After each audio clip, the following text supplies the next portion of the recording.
Jesús, te sabemos, te reconocemos en medio nuestro, tu presencia en nuestras vidas, Señor. Señor, y te pedimos que tú seas hablándonos, ministrándonos, convenciéndonos a través de tu palabra. Señor, que tú nos hables directamente, Señor, que tú nos desafíes en esta hora. En el nombre de Cristo Jesús. Amén. Amén. Amén. Le damos la bienvenida a Comunión de Vida una vez más. Le damos la bienvenida a quienes nos visitan, ¿verdad? Y estamos muy contentos de estar una vez más aquí compartiendo la palabra. Amén. También saludamos a los que nos están viendo a través del canal de YouTube de Comunión de Vida. Esperamos que la palabra también pues, sea de gran aliento y desafíe a sus vidas. Si vamos al libro de Habacuc y abramos nuestras Biblias en Habacuc capítulo 1.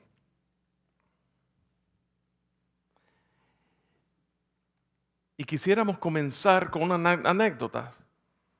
En su libro, Cuando lo que Dios hace no tiene sentido, el autor, el doctor James Dobson, comienza su primer capítulo hablando acerca de un joven que se llama Chuck Fry.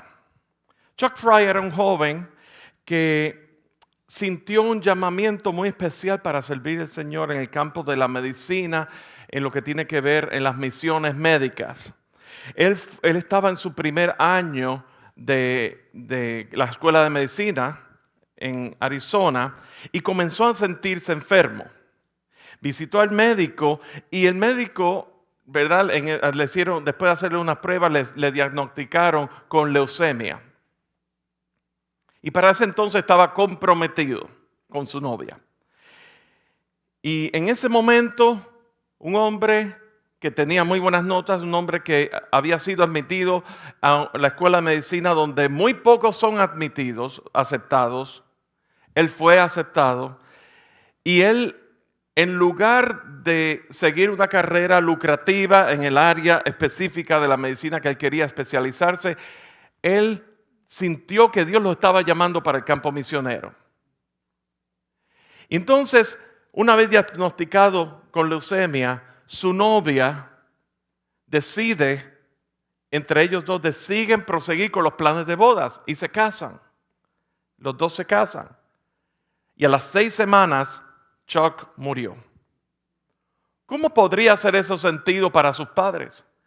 Y para su esposa, recién casado. Son cosas que uno no se explica. ¿Por qué Dios permite ese tipo de cosas? ¿Por qué Dios permite tragedia? Más tarde su esposa, ya viuda, pues entró a la escuela de medicina y se dedicó a servir, una vez graduada de doctora, se dedicó a servir en el campo misionero en las misiones médicas. Y yo me imagino y el doctor Thompson en su libro se imagina también que básicamente ella estará pensando, esto es lo que yo estuviera haciendo con mi marido, sirviendo al Señor en el campo de la medicina. Meditemos sobre eso.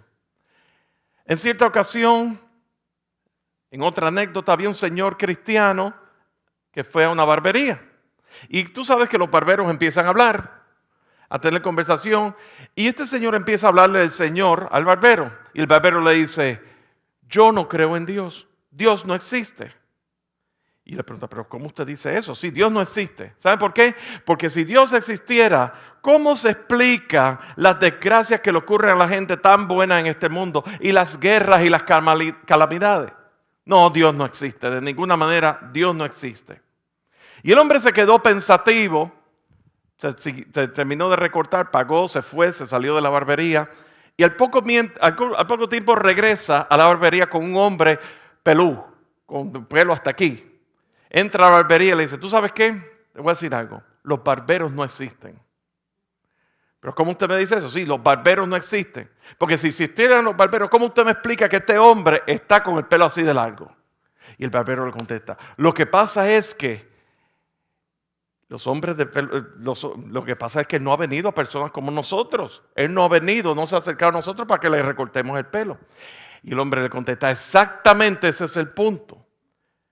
Las desgracias en este mundo y las calamidades que ocurren en este mundo, la gente no se las puede explicar porque no ha ido a Dios. Pero Dios sí existe. El barbero responde, y en esa perspectiva encontramos un propósito a la muerte de Chuck en lugar de renegar. Durante las próximas semanas vamos a estar tratando un libro, una serie titulada Desesperado a firme convicción. Lo que es estar en un grado de desesperación y luego terminar con una firme convicción en su fe. Y esta nueva serie, basada en el libro de Habacuc, trataremos un tema muy relevante a todos nosotros. ¿Por dónde está Dios en medio de la tragedia? Y en el día de hoy vamos a tratar el tema cuestionando a Dios.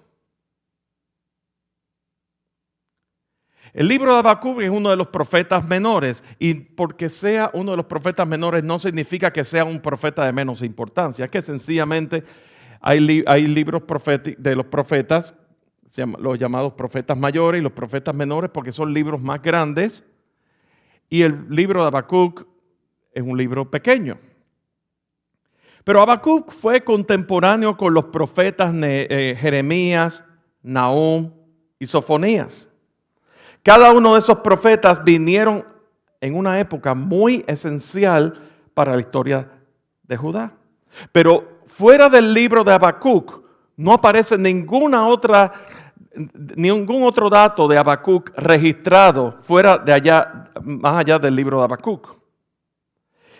Pero Habacuc, lo que vemos del libro de Habacuc lo podemos inferir, y muchas de las cosas a las cuales se hacen referencia tenemos que buscarlas en otros libros de las Escrituras para poder entender el cuadro y por qué Habacuc menciona las cosas que menciona y se queja como se queja y ora a Dios como ora.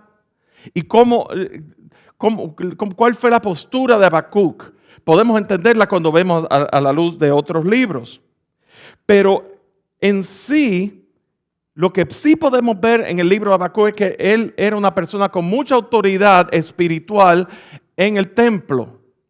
Él no era sacerdote en sí, él era profeta. ¿Y qué es un profeta?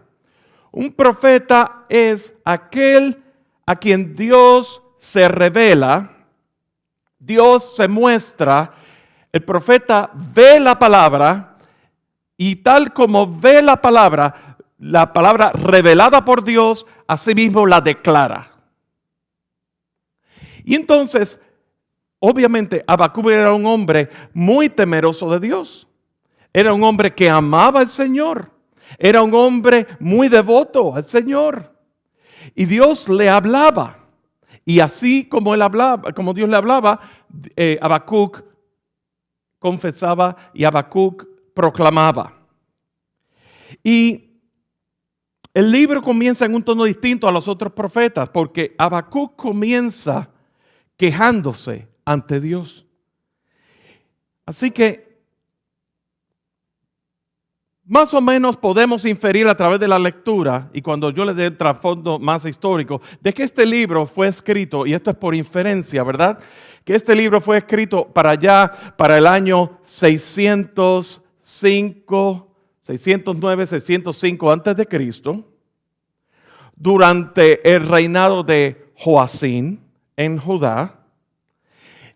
Y le vamos a explicar quién era Joacín en un momento. Pero en el día de hoy vamos a tratar con el tema de cuestionando a Dios.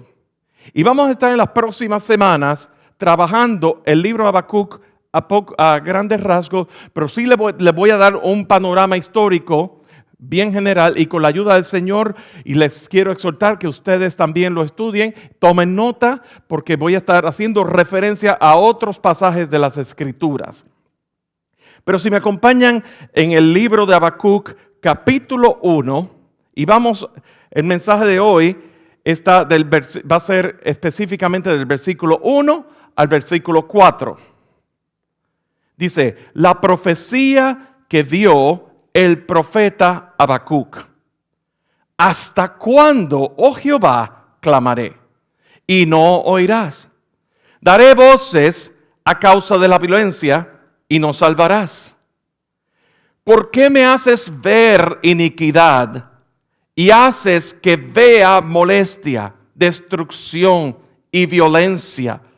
Están delante de mí, y pleito y contienda se levantan. Por lo cual la ley es debilitada y el juicio no sale según la verdad, por cuanto el impío asedia al justo. Por eso sale torcida la justicia. ¿Cuál es el marco histórico de Habacuc? Lo vemos más o menos alrededor de Segunda de Reyes, capítulos 18 al capítulo 23. Podemos ver un cuadro, pero se lo voy a resumir. Recordemos que Israel estaba dividido. Estaban divididos entre el reino del norte con su capital Samaria y Judá. Estaba dividido por causa de la desobediencia, ¿verdad? De que Salomón se fue en idolatría, cayó en idolatría y los hijos de Salomón vieron el reino dividido, etc. Mientras tanto, para el año 740, los asirios se habían apoderado de Samaria, la capital del reino del norte de Israel, y amenazaban con invadir a Judá. Y entonces el rey de Judá en esa época se llamaba Ezequías. Y lo vemos en Segunda de Reyes capítulo 20. Y Ezequías es el mismo Ezequías que Isaías fue a donde él en un momento cuando Ezequías cayó enfermo, estaba enfermo, se decía que iba a morir, estaba enfermo de muerte, e Isaías le dice, ordena tu casa porque morirás y no vivirás. Ese mismo rey Ezequías, a quien se le profetizó, ordena tu casa porque morirás y no vivirás, oró por misericordia y Dios le añadió años de vida. ¿Qué es lo que ocurrió con Ezequías? Ezequías fue un buen rey. Él hizo lo recto delante del Señor. Se dice que Ezequías, él derrumbó los altares y todas esas cosas. Y él hizo lo bueno delante de Jehová. Pero cuando Jehová le dijo, morirás y no vivirás, y Ezequías pidió misericordia, a él le añadieron años de vida. Y lo que ocurrió en ese interín fue que cuando el rey de Babilonia se entera de que Ezequías estaba enfermo de muerte, él envía unos emisarios para darle unos regalos y demás a Ezequías. Lo dice en Segunda de Reyes capítulo 20. Y entonces vemos que Ezequías inocentemente le muestra toda la casa de Judá. Le muestra todos los recursos y las riquezas de la casa de Judá. Le muestra todo lo que estaba disponible en la casa de Judá.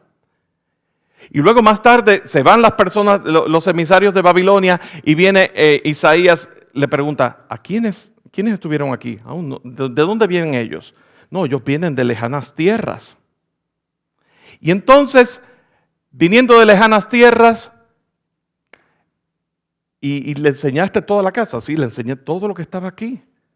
Y entonces Isaías le profetiza que sus hijos, bajo el reinado de sus hijos, vendría Babilonia con todo su ejército a invadir y a apoderarse de todo Judá y todo Jerusalén. Y Ezequías, más adelante, obviamente, él muere, ¿verdad? Obviamente, de algo hay que morirse, ¿verdad? Pero su actitud, bueno, era, por lo menos esto no me va a pasar a mí en mi tiempo. Su hijo Manasés estuvo en el reino por 55 años. Y Manasés hizo lo malo Introdujo cultos de los cananeos y los asirios. Hasta que murió. Cuando murió Manasés, su nieto, o sea, su hijo Amón, el nieto de Ezequías, de 22 años, tomó el trono. Pero fue tan y tan malo como su padre, que a los 2 años de su reinado le hicieron como un tipo de golpe de estado, lo asesinaron. Y entonces llegó Josías. Josías tomó el trono a los 8 años. A los 8 años de edad. Y a los 8 años de edad resultó que uno de los sacerdotes encuentra el rollo de la ley de Moisés. Ya después de varios años en su reinado, le lee la ley de Moisés y dice la palabra que Josías rasgó sus vestidos en arrepentimiento y hubo un espíritu de quebrantamiento, no solamente a nivel de Josías personal como rey, sino que el pueblo, él instituyó reformas en las cuales se derrumbaron los altares a los dioses, se derrumbaron los lugares altos y empezaron a leer la ley y adorar a Jehová. Y su concentración fue en todo lo que tiene que ver con dar gloria a Dios. Y Judá experimentó un gran avivamiento. Pero lo que ocurre fue, mientras tanto en las demás naciones, el faraón Necao de Egipto quiere invadir a Siria. Los ojos estaban puestos en Asiria, pero quería utilizar a Judá como trampolín para invadir a Siria. Y Josías se opone a eso. Y entonces ocurre lo que se llama la guerra de Megiddo. Está en Segunda de Reyes, capítulo 23, donde Josías muere. Y luego de que Josías muere, pues se instituyen, ¿verdad? Se nombra el hijo mayor de Josías. El hijo mayor de Josías duró 3 meses, 2 meses, porque fue tan y tan corrupto, hizo tan lo malo delante del Señor, y entonces nombraron al segundo hijo de Josías, Eliakim, y después le cambiaron el nombre. El faraón de Egipto le cambió el nombre a Joacim. Y Joacim era un rey violento. Un rey donde se practicaba la violencia, donde hasta asesinó a uno de los profetas, a Urías, donde cometió asesinato, y cualquiera que no estuviera con él, ahí mismo le ponía espada. Y Habacuc había experimentado el avivamiento durante los tiempos de Josías, pero también experimentó que ahora la gran corrupción que estaba pasando aquí en Judá. Y la pregunta que quiero hacer es, ¿podemos confiar en Dios en medio de la adversidad? ¿Cómo podemos estar ahí en estado de desesperada crisis y a la vez permanecer firmes y con convicción en nuestra fe sin renegar a Dios? De eso es que se trata. Habacuc, él había visto a una Judá en el temor del Señor, que servía al Señor, y había un gran gozo, estaba la presencia de Dios, todo ese tipo de cosas. Pero una vez llega el rey Joacim, empiezan la idolatría, y empieza el caos, empieza el desastre. ¿No les parece eso a lo que estamos viviendo hoy día en el mundo entero? ¿No les parece que en realidad, por ejemplo, vivimos aquí en este país, dentro de 10 semanas vamos a pasar todos como ciudadanos nuestra obligación ciudadana de votar en las elecciones? Y hay los únicos 2 candidatos que están, hay 4 candidatos, pero los 2 que es o en uno o la otra persona, y no se sabe por quién, no sabemos, yo no sé por quién votar. Hay una indecisión porque son malos los 2. Uno tiene que votar por el menos malo. ¿Y de eso es que se trata? Y llega un momento en un estado de ¿cómo vamos a enfrentar esto? Porque los 2 infunden temor en cierta manera. Los 2 infunden cambios radicales de una manera u otra que pueden afectar la ciudadanía en gran envergadura, tanto el uno como la otra. ¿Cómo podemos estar cómo podemos estar firmes con convicción en medio de la crisis sin renegar? ¿Por qué permite Dios que ocurran las desgracias en la vida? Vamos a ver en el versículo 2. Habacuc está aquí clamando, está aquí en un grito de desesperación, preguntando, ¿hasta cuándo, oh Jehová? ¿Hasta cuándo? Cuando dice hasta cuándo, eso es como decir, he estado clamando, he estado por largo tiempo dando voces, dando queja, avisándote a ti. ¿Hasta cuándo clamaré y no oirás? ¿Y hasta cuándo estaré dando voces y no salvarás? ¿Voces por qué? A causa de la violencia. ¿Es que acaso estaba Dios ignorando a Habacuc? ¿Es que realmente Dios se apartó y Dios estaba guardando silencio y realmente pues no le importaba lo que estaba pasando? ¿Realmente Dios escucha nuestro clamor? En ese momento de crisis, en ese momento de desesperación, imagínate cuando tienes un ser amado, un ser amado que de repente pues está enfermo de muerte y tú estás clamándole al Señor y parece que Dios no te está escuchando. O estás en una situación de desespero, desempleado o desempleada y estás clamándole al Señor y no sabes qué es lo que está pasando y porque no oyes ni una señal. O estás en una situación en tu matrimonio donde realmente hay crisis en la familia, tu cónyuge te quiere dejar, tus hijos se han rebelado o están en drogas o lo que sea, y tú estás clamando a Dios y tú sientes que Dios no te está respondiendo, y tú estás clamando y clamando, y llega un momento que dices, ¿hasta cuándo clamaré y no oirás?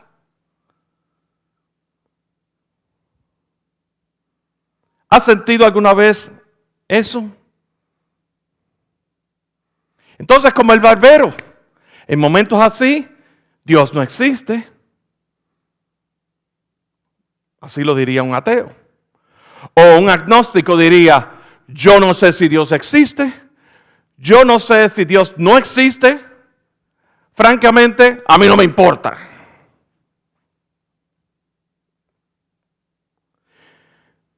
Pero, ¿por qué? Y luego dice, ¿por qué me haces ver iniquidad? Y hace que me vea molestia. Destrucción, violencia están delante de mí. Habacuc está experimentando un desfallecimiento a todo su entorno bajo el reinado de Joacim. Y está clamándole a Dios y todo parece que no hay respuesta. Muchos se preguntan si es aceptable cuestionar a Dios. Y la realidad es esta, que cuestionar a Dios en sí no es malo, siempre y cuando sea en el espíritu correcto. Habacuc, por ejemplo, vemos aquí que Habacuc, él conocía a Dios, él le creía a Dios, él sabía en quién había creído. Y él, en base a eso, él podía clamar a Dios.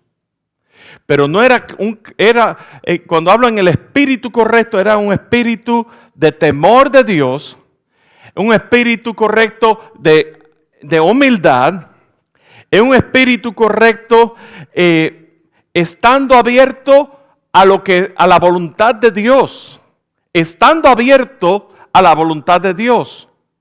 Cuando clamamos a Dios, estás abierta a la voluntad de Dios sobre tu vida, aunque en este momento tú no sepas el futuro que depare. Porque vamos a ver la semana que viene cómo Dios responde. Y vamos a ver la respuesta que Dios le da. Y le voy a decir una cosa. Cuando veamos esto la semana que viene, vamos a descubrir juntos cómo Habacuc se quedó perplejo ante la respuesta que Dios le da. Porque definitivamente no era la respuesta que Habacuc estaba esperando.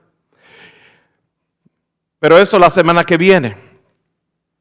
Pero el espíritu correcto es preguntar por qué Dios permitió que sucedieran tal o más cosas. Cuando te ocurren cosas. ¿Verdad? Pero en humildad, estar descansando en Dios. O sea, es un preguntarle a Dios, es un cuestionarle a Dios en el reposo, en la seguridad de que Dios es soberano y Él está sentado sobre tu trono y que Él, por encima de todo, Él conoce todas las circunstancias. Nuestra visión periferal es muy limitada, pero Dios es un Dios eterno y Él ve las cosas desde un punto de vista totalmente distinto porque Él es eterno, es el eterno presente, Él es el gran yo soy. Pero el espíritu incorrecto, cuando nos sublevamos contra Dios, renegando, cuando cuestionamos su soberanía, su amor, su poder y su carácter, cuando sembramos duda en nuestro corazón. Tú sabes, estas cosas están pasando. Yo estoy clamando a ti. ¿Hasta cuándo, Señor? Yo estoy clamando a ti. No. Dios no existe. Con resentimiento, con amargura, con cinismo y aún más, pensando que Dios se ha equivocado. Pensando que Dios se ha equivocado. Yo no sé ustedes, pero quizás no nos hemos puesto a proclamar eso o a decirlo así abiertamente, pero lo hemos pensado. ¿Verdad que sí? Pero cuestionar a Dios en sí, preguntarle a Dios en sí, no es malo. Vamos a ver en el Salmo 4, por favor. Vamos a ver, si me acompañan, al Salmo 4.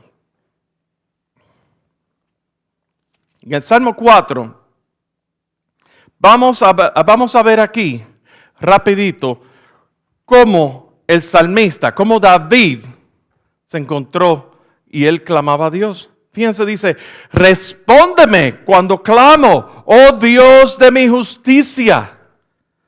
Cuando estaba en angustia, tú me hiciste ensanchar. Ten misericordia de mí y oye mi oración. Hijos de los hombres, ¿hasta cuándo volveréis mi honra en infamia? Y amaréis la vanidad y buscaréis la mentira. Y sabed pues que Jehová ha escogido al piadoso para sí. Jehová oirá cuando yo a él clamare. Temblad y no pequéis. Meditad en vuestro corazón, estando en vuestra cama y callad. Ahí estamos hablando. Fíjense una cosa, hasta aquí lo que estamos viendo es un clamor de escúchame Dios, oh Jehová, mis palabras y considera mi gemir.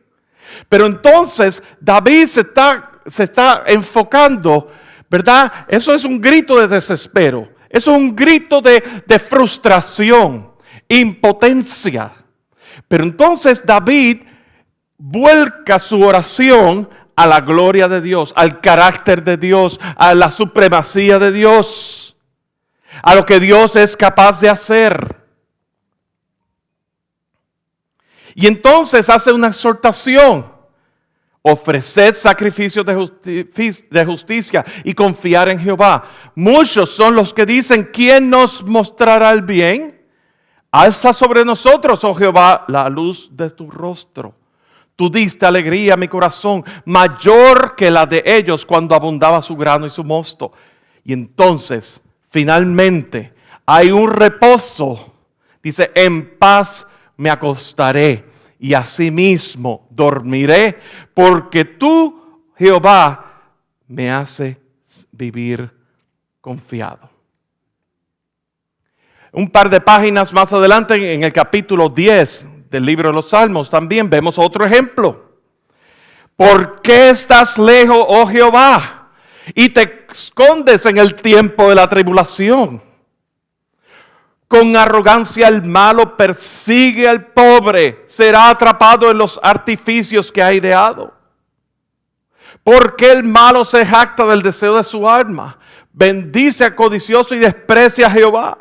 El malo que por la altivez de su rostro no busca a Dios, no hay Dios en ninguno de sus pensamientos. Y entonces, por ahí sigue ese lamento, y por ahí sigue esa queja, esa quejadumbre, por decir así. Yo no sé si es una palabra correcta, pero bueno, eso es un slang, vamos. ¿Verdad? Esa queja, ese lamento, esa amargura, en el sentido de la frustración que está pasando, pero entonces luego vuelca su oración. Versículo 16, Jehová es rey, eternamente y para siempre, de su tierra han perecido las naciones.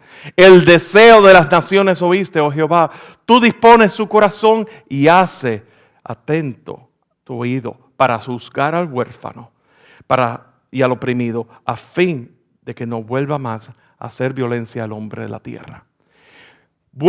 Primero comienza con la frustración y luego se vuelca hacia el carácter de Dios, lo que Dios es capaz de hacer, la supremacía de Dios, en la soberanía de Dios. Ese es el espíritu correcto cuando nosotros cuestionamos a Dios. Porque estamos cuestionando a Dios por este momento amargo que estamos pasando, pero confiando en sus promesas, confiando en su realidad, confiando en quien Dios es.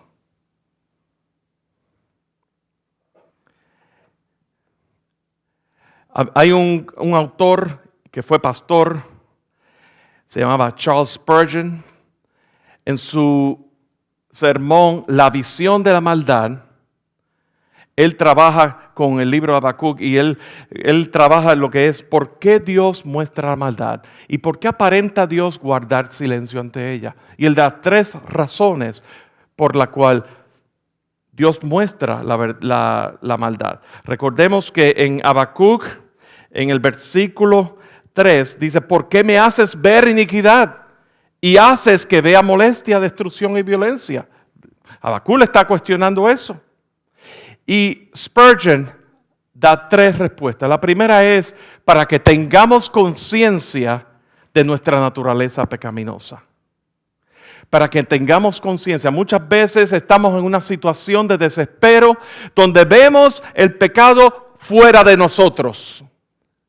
Pero no somos capaces de ver introspectivamente, de vernos, examinarnos a nosotros donde hemos fallado delante de Dios. Y Dios permite esas crisis y Dios permite esos momentos para que nosotros veamos la violencia, veamos el pecado fuera de nosotros y nos examinemos y reconozcamos nuestra naturaleza depravada, pecaminosa. Lo segundo es para mantenernos humildes. ¿Saben una cosa?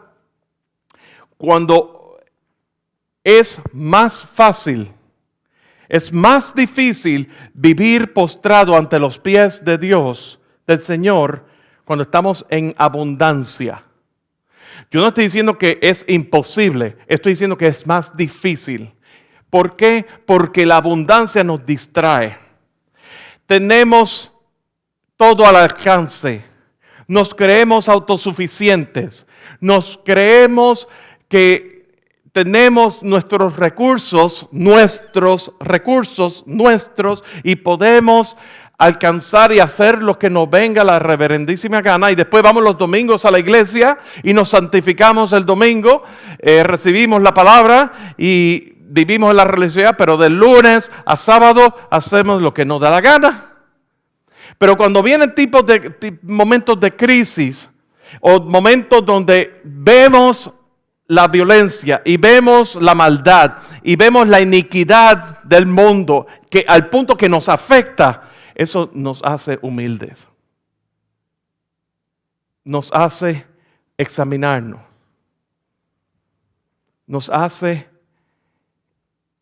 considerar la gracia con la que hemos sido alcanzados para entonces nosotros practicar la gracia también con los demás. Y lo tercero que Spurgeon señala es para mantenernos obedientes y sumisos a Dios aún en el tiempo de prueba. Muchas veces la prueba en sí, la crisis en sí, en nuestro entorno, puede ser un factor de distracción tan y tan grande que nos enfocamos en la crisis y perdemos de perspectiva que nosotros servimos a un Dios que va por encima de toda crisis. En Juan 14, Jesús le decía a sus discípulos, en el mundo tendréis aflicción, mas confiad, yo he vencido al mundo. Entonces tenemos que poner nuestra confianza, cuando nosotros confiamos nuestra vida al señorío de Cristo Jesús, nosotros no solamente estamos diciéndole, yo acepto que la obra que tú hiciste en la cruz fue para mi redención, para mi salvación. Estamos haciendo un paso en fe de confiarle nuestra vida para nuestra redención, pero de ser sumisos a su autoridad y obedientes a su autoridad. ¿Me doy a entender?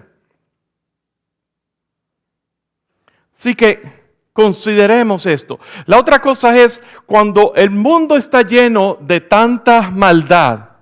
Dice en el versículo 4, por lo cual la ley es debilitada y el juicio no vale según la verdad. Y por cuanto el impío asedia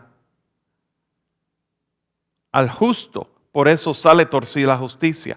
Aún cuando en el mundo sin Cristo, cuya perspectiva no es la perspectiva de Dios, aún las decisiones que se toman en una corte son decisiones de acuerdo a términos tan humanos y tan seculares y tan en contra de los designios de Dios, que dice que la ley es debilitada. La ley, recordemos, la ley de Moisés, la ley de Jehová es perfecta que convierte el alma. Delante de los hombres esa ley es débil, porque ahora están bajo los preceptos de un sistema totalmente idólatra, apartado de Dios. Y por consiguiente eso causa caos. La ley de Jehová es perfecta que convierte el alma. La ley en sí no nos salva, pero la ley nos muestra como un espejo la perfección de Dios, de las expectativas de Dios, de lo que Dios espera y demanda de su pueblo, y entonces refleja quiénes somos nosotros, dónde estamos nosotros. Y nos recuerda, como dicen Gálatas, ¿verdad?, que somos pecadores. Nos muestra el pecado, lo descubrimos por causa de la ley. Pero cuando en un sistema donde está fuera, donde Dios no tiene la supremacía, esa misma ley que es perfecta es debilitada de acuerdo a los hombres, porque las conciencias son, decíamos hace varias semanas, cauterizadas. No hay conciencia, no hay un sistema de bueno ni malo. Entonces, eso era lo que Habacuc observaba. Eso era lo que Habacuc se quejaba. Entonces, en el espíritu correcto podemos clamar al Señor. En el espíritu correcto podemos ir a Él. En el espíritu correcto podemos preguntarle, ¿por qué tú permites estas cosas? La manera de aplicación en este pasaje, consideremos tres cosas. Primero, recuerda que Dios sabe lo que hace. Sus planes trascienden nuestros tiempos. Mientras más nosotros nos metamos en el libro de Habacuc, vamos a ver una vez más cómo Dios se va desdoblando y va mostrando cuánto Dios sabe lo que Él hace, los planes de Dios. Número 2, en tiempos de crisis, descansa en Dios y piensa en su propósito. Dios utiliza situaciones fuera de nuestro alcance para que nosotros entremos en el propósito de Dios. ¿Saben una cosa? De igual manera, Dios utilizó situaciones fuera del alcance de Habacuc y aún Dios utilizó naciones extranjeras, como lo vamos a ver, para los propósitos de Dios, porque Dios tenía que tratar con su pueblo. Tenía que tratar, pero no olvidemos una cosa. No olvidemos una cosa. Dios siempre va a preservar la nación de Judá. Porque de Judá saldrá la ley y de Jerusalén la palabra de Dios, el verbo de vida. Dice, ¿verdad? Que estemos considerando que de acuerdo al propósito eterno de Dios, el plan redentor de Dios, esa línea genealógica de la tribu de Judá, Dios está guardando esa simiente santa, ese linaje a través del cual Jesús vendría, hombre, a ejecutar el plan que Dios llevó a cabo y se propuso desde antes de la fundación del mundo. El plan para redimir a su pueblo, para que Dios, ahora nosotros podamos entrar en una relación personal con Dios. Hay que, en tiempo de crisis, descansar en Dios y pensar en su propósito. Y pensar en el propósito eterno de Dios. Romanos 8:28 dice, y sabemos que a los que aman a Dios, todas las cosas les ayudan a bien. Esto es, a los que conforme a su propósito son llamados. Y finalmente, mira el cuadro grande. Escuché a alguien decir una verdad muy grande, que la historia del mundo no es la historia del mundo, sino que es la historia de Dios mostrando su soberanía en medio de los acontecimientos. La perspectiva de Dios es mucho más grande que la nuestra. Entonces, la exhortación es que te posiciones en la perspectiva de Dios para que puedas tener descanso, puedas hallar descanso en Él. Primera de Pedro 5, 6, 7 dice, humillaos pues bajo la poderosa mano de Dios para que os exalte cuando fuere tiempo, echando fuera toda vuestra ansiedad sobre Él, porque Él tiene cuidado de vosotros. Otro ejemplo muy grande,